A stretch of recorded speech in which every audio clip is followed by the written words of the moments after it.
오늘 10분 강좌의 제목은 갑상선 조직 검사를 권고받으셨나요? 입니다. 이제 이런 분들이 검사 받으러 오시겠죠. 이분들이 갖고 계시는 공통적인 궁금증과 불안감이 있으십니다. 그것들에 대해서 하나하나 좀 짚어보도록 하겠습니다. 제일 중요한 게 이거겠죠. 조직 검사를 하란 말을 들었는데 이게 암이란 뜻이냐? 그렇지 않습니다. 초음파 소견을 저희가 자세히 평가를 하면 비밀 가능성이 얼마나 있느냐, 이거 계산할 수 있다고 말씀드렸죠? 꽤 정확하게 계산할 수 있습니다. 그래서 그 이야기를 이 동영상 지난번 5분 강좌에서 말씀드렸죠. 요거는 나중에 참고하시고요. 그런데 이제 저희가 거기서 이 평가 방법을 이용을 해서 암일 확률이 얼마나 있느냐 따져본 다음에 암일 가능성이 10%가 대략 넘는다. 그러면 세포 검사를 하시라고 이렇게 말씀드리거든요. 그러면 습니다. 그렇기 때문에 이 불안감에 대한 대답은 괜찮다고 나오는 경우가 훨씬 많습니다. 입니다. 그죠? 네. 그러면 왜 그렇게 괜찮은 사람들을 다 조직 검사를 하느냐? 이 10%라는 위험성이 이게 사실 굉장히 높은 거예요. 세포 검사했더니 괜찮습니다. 이렇게 나오면 다행이지만 확률이 10%밖에 안 되니까 세포 검사도 하지 말죠. 이렇게 말을 하면 그거는 그건 아니죠.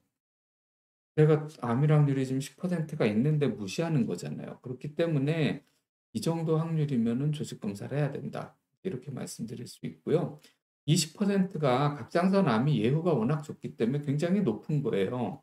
예를 들면 유방암이 의심될 때는 암일 가능성이 2%가 넘었을 때 조직 검사를 합니다. 그래서 이제 왜 10%밖에 안 되는데 조직 검사를 하느냐? 그 얘기까지 드렸습니다. 그다음에 이거 궁금하시죠? 조직 검사하면 많이 아프냐? 생각보다는 안 아픕니다. 그 오히려 정말 안 아팠네요. 그러는 분들이 굉장히 많습니다. 그리고 이제 우리 흔히 세포 검사라고 그러는 건 더 안 아프고요. 항조직 검사라고 그러는 거는 아무래도 바늘이 굵기 때문에 조금 더 아픕니다. 그러나 뭐 많이 아프다. 그렇게 표현할 만큼 아픈 것은 아닙니다. 그러니까 너무 불안해하지 마시고요. 그다음에 내가 지금 초음파를 해서 오시는 거잖아요. 그럼 초음파를 또 하나 안 하나 그거 궁금해 하시더라고요. 근데 보통은 다시 합니다. 이게 인제 결국엔 조직 검사할 가능성, 그러니까 암일 가능성을 평가해서 이 퍼센트 가지고 조직 검사를 하겠습니다, 안 하겠습니다 이 나눠야 되는데 보신 영상만 가지고는 그거 판단이 잘 안 될 경우가 되게 많고요. 또 직접 초음파를 봤더니 갖고 오신 사진하고는 아예 느낌이 다르네 이럴 때도 있기 때문에 보게 되는 경우가 더 많습니다. 거의 대부분 다시 봅니다. 그럼 초음파 영상은 안 갖고 와도 되겠네요. 그렇게 생각하시기 쉽겠지만 자, 초음파 영상 복사본은 그래도 가져오시는 게 좋습니다. 이게 환자분께서 뭐라고 들었습니다. 이렇게 전해 주시는 말씀도 있고 그다음에 한동문을 갖고 오시기도 하는데 거기 써 있는 내용이랑 초음파를 직접 봤을 때랑 아니 예를 들면 혹이 오른쪽에 있다고 그랬는데 앞만 봐도 없을 때도 있고 그렇거든요. 그럴 때 이게 있어야 왜 그 말씀을 하셨나 그걸 알 수가 있거든요. 그렇기 때문에 저희가 다시 하더라도 이거는 있어야 된다. 이렇게 말씀드리겠습니다. 그리고 이제 뭐 오시기 전에 여기저기 검색하시다 보면 조직 검사, 세포 검사, 총조직 검사 이런 얘기가 있는데 이게 다 같은 겁니까? 다른 겁니까? 세포 검사는 일반 주사 바늘로 합니다. 그래서 주사 바늘을 이렇게 잡아 당기면 결절 안에 있는 세포가 흡인돼서 나오죠. 그래서 그걸 현미경으로 보는 게 세포 검사고요. 총조직 검사는 저희가 총이라고 부르는 특수한 바늘로 조직절편을 잘라냅니다. 그래서 쓰는 기구가 달라요. 그리고 조직 검사라는 말은 세포 검사도 조직 검사고 총조직 검사도 조직 검사입니다. 그러니까 이거는 포괄적인 용어예요. 그러면 나는 세포 검사를 할까, 총조직 검사를 할까? 그거는 시술자가 초음파 보고 이건 뭘로 하는 게 더 결과가 잘 나올까? 그걸 생각해서 그때그때 정합니다. 때문에 요거는 초음파를 안 본 상태에서 미리 말씀드릴 수는 없다. 또 똑같은 혹도 누구한테 가면 총조직 검사를 하는데 어떤 사람은 세포 검사를 한다. 그럴 수 있습니다. 그거는 자기한테 더 익숙하고 자기가 지금까지 해봤더니 이럴 땐 이거 쓰는 게 더 잘 나오더라. 그런 경험치에 의해서 선택하는 거기 때문에 그건 일률적이진 않습니다. 세포 검사는 네, 이렇게 바늘로 세포를 빨아들이는 거고요. 총조직 검사는 총이라고 부르는 기구로 이렇게 절편을 잘라내는 거.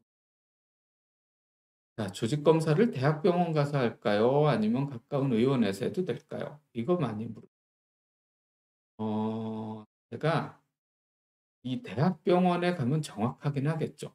근데 이제 대학병원에 가는 거에 문제점이 몇 가지가 있어서 저 같은 사람이 이제 할 역할이 생기는 건데요. 어떤 문제냐? 우선은 이제 유명한 교수님들 찾아가잖아요. 근데 이분들은 대개는 암이 확정된 다음에만 진료 예약을 받아주십니다. 나는 지금 조직 검사하러 가는 중이니까 암인지 아닌지 모르잖아요. 그러니까 우리가 아는 유명한 선생님은 이 상황에서 가서는 그분을 뵐 수가 없어요. 그리고 각 대학병원들이 암이 확진된 분들한테는 진료를 굉장히 빨리 잡아주거든요. 근데 그렇지 않은 분들은 굉장히 느려요. 예약만 하는데 몇 달 걸리고 그렇잖아요. 그러면 내가 만약에 암인데 그거 줄 서 있다가 시간이 많이 가는 것보다는 저희 같은 조그만 병원에 오셔서 일단 뭔지 확인을 하고 아까 말씀드린 대로 괜찮은 사람이 훨씬 많다고 그랬잖아요. 그럼 그분들은 됐다. 그러고 안심하시면 되는 거고 일부의 암 환자들이 대학병원을 가시면 되는 거죠. 그렇기 때문에 일단 진단까지는 좀 실력 있는 대학이 아닌 곳에서 받으시는 게 더 시간적으로도 유리하다. 그 말씀을 드릴 수 있고요. 근데 이제 요 말씀은 좀 드리고 싶어요. 검사를 믿을 수 있는 병원에서 받으셔라. 이제 환자분들께서 또 그렇게 얘기하시죠. 그럼 믿을 수 있는지 없는지 내가 가보지도 않고 어떻게 아느냐. 네, 그 딜레마이긴 합니다. 그런데 제가 안타까운 경우는 이런 경우예요. 이미 조직 검사 하셨는데 저한테 또 오시는 거예요. 그래서 암이 다 하셨는데 왜 또 오셨습니까? 그랬더니 괜찮다고 그러는데 진짜 괜찮은지 내가 영 믿업지가 않다. 그러시는 거세요. 그래서 요거는 피해야 되지 않겠는가. 적어도 또한 그 병원에 대한 평판이나 뭐 이런 것들은 그래도 좀 들을 수 있잖아요. 그래서 최소한 요 생각은 좀 해 보시고 가시는 게 좋을 것 같아요. 이게 암입니다. 이렇게 나오면 그때는 고민은 덜 돼요. 빨리 대학병원에 가시면 되죠. 근데 괜찮습니다. 그랬을 때 못 믿어오면 그게 문제거든요. 그렇기 때문에 내가 저 병원에 가서 저 의사한테 진료를 받고 저 의사가 괜찮다. 그렇게 말을 해줬을 때 내가 믿을 수 있을까? 거기까진 따져보고 가세요. 그래서 저 사람 말이라면 내 믿을 것 같아. 그럼 가시고요. 이거 영 아닌 것 같다. 그러면은 좀 더 믿을 만한 병원을 찾아보시는 수고 정도는 하시는 게 이게 나온 다음에 또 다니는 것보다는 훨씬 낫지 않겠나요? 만약에 저희 병원에 진료가 예약되어 있으시다면 네. 저희는 이제 요 암의 소견을 잘 분석해서 암이 의심되는 소견들 이렇게 네 가지 있거든요. 그거 있나 없나 보고 그다음에 암의 위험성이 몇 퍼센트인지를 K-타이라즈라고 부르는 이 분류 시스템에 근거해서 평가를 하고 그 권고안대로 세포 검사할지 말지 안 해도 될지 이런 부분들을 정해서 말씀을 드립니다.